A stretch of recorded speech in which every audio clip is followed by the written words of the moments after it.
Norse mythology. These are dark days I tell you of, dark days and hidden things, concerning the ends of the earth and the death of the gods. Listen, and you will learn.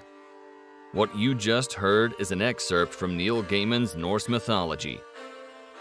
Before we start, how about you strike that like and subscribe button, also give a mighty blow to that notification bell so you never miss an update. Like most religious myths, the Norse mythology is unsurprisingly formulaic in telling stories of diverse gods and immortal giants. From its pantheon of gods to the incredible lore of origins and ends of the worlds, you'd imagine it to be mundane and uninteresting. And that's where you'd be wrong. You see, the Norse myths are outstanding in the sense that the cultures they are ascribed to, i.e. the Vikings, were no less awesome than the myths themselves. The Norsemen, or Vikings if you prefer the cooler name, were pretty badass people. They were strong, fearsome warriors, had scary long beards, drank and celebrated like a boss, built eccentric ships, and apparently loved skiing. So the mythical characters they came up with were essentially exaggerated godly versions of themselves. Thus, the thrill of Norse mythology comes partially from knowing the Norseman traditions and culture. We know you just want to hear about Thor's hammer and his might and Loki, but hold your horses, we'll get there in a bit. Origin. Firstly, Norse myths are usually thought of as belonging to Scandinavia. Actually, the Norse mythology has roots in the Germanic religion whose followers migrated into Europe. Secondly, it is important to note that the Viking Age was somewhere between 700 to 1100 CE. This was the period that the Norsemen went on long battle expeditions, raided and looted parts of northern Europe, and rediscovered North America. However, it is important to note that the most important sources of written Norse mythology were compiled exclusively in the 13th century, which was a period of Scandinavian Christianization.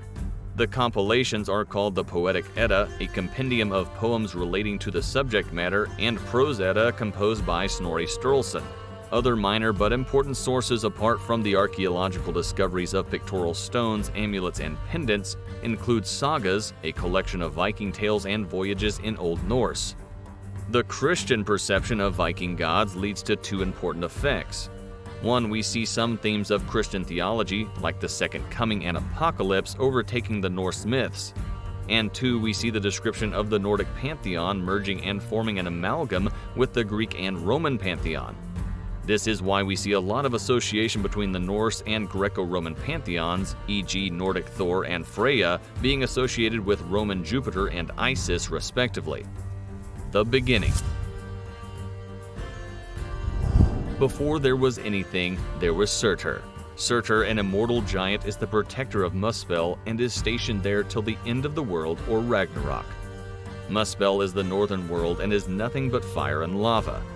The southern world of Niflheim is the coldest, iciest of the worlds.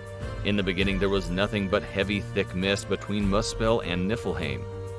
Then ice from Niflheim interacted with fire from Muspell. The melting of the ice produced water, which gave birth to life. The first creature born was a hermaphrodite giant, Ymir, who was bigger than the worlds. Accompanying Ymir was a gigantic hornless cow whose milk fed the heavenly giant. When Ymir slept, giants sprouted from under his arms. All the giants are thus his offspring. While Ymir birthed giants, the cow licked a whole god from ice in 3 days, which admittedly is the most vegetarian origin story ever. The god born from licked ice was Buri, the ancestor of all gods. Buri wed a giantess who gave birth to Bor, and Bor married Besla, another giant's daughter, to give birth to 3 gods, Odin, Vil, and Ve. If Bor gave birth to the All-Father Odin, I guess it makes him the All-Father? If you haven't been completely bamboozled, hold on, because there's more. There was still no life except the giants and the 3 gods. Odin realized what had to be done, so he conspired with his brothers against Ymir, the giant. Together they stabbed Ymir until he bled, and oh boy did he bleed. According to Norse tradition, whatever universe exists today was birthed and nurtured by one of the many body parts and organs of the slain giant. His flesh is now the soil we plant on, his teeth are pebbles and rocks, his bones crafted into mountains and cliffs. The clouds are merely his thoughts. Anyways, even after this blood-gushing startup of the aesthetic universe, humans still get a separate origin story. The three gods came to Midgard, which was beautiful but lifeless, so the gods took 2 trunks of ash and elm trees and dug them into the ground. They carved the trunks into human shape, and then Odin breathed life into the trunks, and they came to life as Ash and Embla, a surprisingly similar origin to Adam and Eve, but let's not put too much thought into this.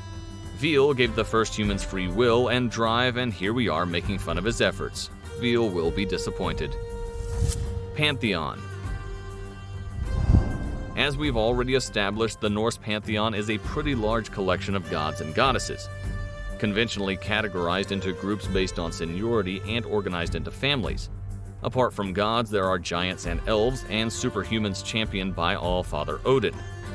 The gods are divided both literally and figuratively into 2 distinct groups. The Vanir, associated with earth, fertility, wisdom, and foreseeability, are the elder family, while the Aesir, associated with the sky, is the younger family of Norse deities. It is believed that these families warred against each other in the Great Aesir-Vanir War, after which the Vanir became a subset of Aesir. The Vanir lived in Vanaheim, and Aesir lived in Asgard.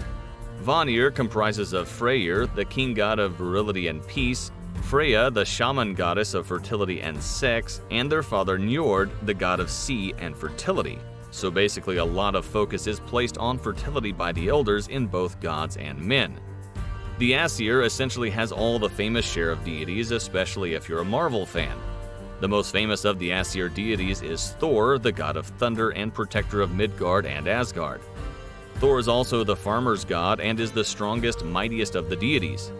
His parents are the All-Father Odin and the goddess Earth, which explains his affiliation to humankind.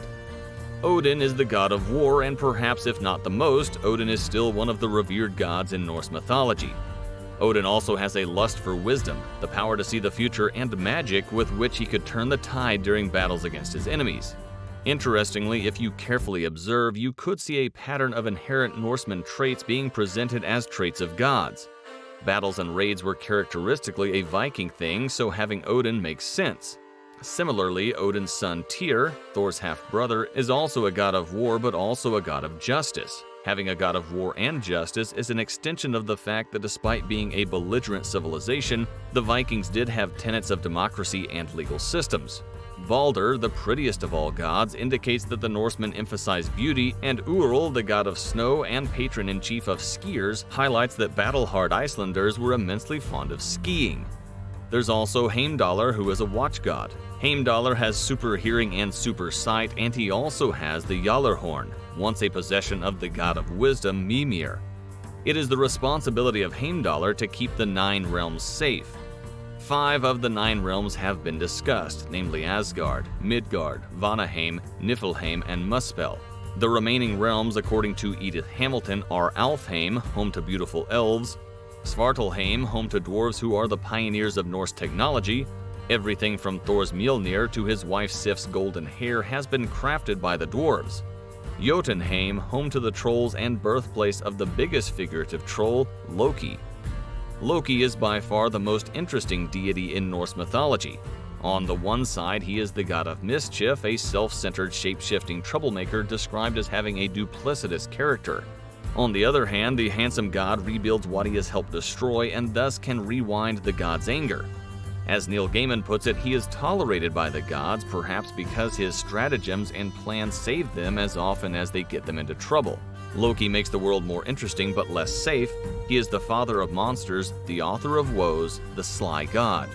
Unfortunately, the MCU version of Loki's parentage isn't quite right. He isn't Odin's adopted son, but his contemporary. Being Laufey's son and a Jotun, Loki has no direct relationship with Thor. Another interesting fact about Loki is that although various artifacts venerating various gods have been excavated, none has been discovered that honors Loki.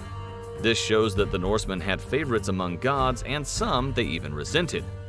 In Norse mythology, Loki, being Loki, tricked the blind god Hodor to shoot a mistletoe arrow at Balder, which resulted in his death. Since then, according to most versions, Loki is under punishment, bound by his son Nafir's entrails on a rock, who was killed by his other son, Vali. A snake hangs above Loki and spits his venom into his face, drop after drop, until Ragnarok. Ragnarok. Literally translated to Twilight of the Gods, Ragnarok is the prophesied end of the world, including obviously the death of all the gods. It is synonymous to the apocalypse foretold in the Judeo-Christian scriptures, and many of the events are incredibly similar. Ragnarok will begin with an eerie 3 seasons long winter called Fimbulwinter. Following the chaotic Fimbulwinter, there will be earthquakes, which will release the monster offspring of Loki from Hel, the underground world ruled by Loki's daughter of the same name. Fenrir the wolf and Jormungand the Midgard serpent will wipe out all life on Earth. Then war will ensue. Heimdallr will sound his Jarl horn across the 9 realms, marking the beginning of the war. Then the gods will fight each other and die. The offsprings of the deceased Thor and Odin will repopulate the world. Baldur, the murdered god, will return from Hel and life will start afresh. Like most religious mythologies, there is no absolute end in the Nordic tradition. In the same way that the Abrahamic religions promise an afterlife, Norse mythology promises a rebirth of the same world, better, livelier, and more beautiful than before. That's all for today, folks. Let us know in the comments below about your views on Norse mythology. Thanks for watching.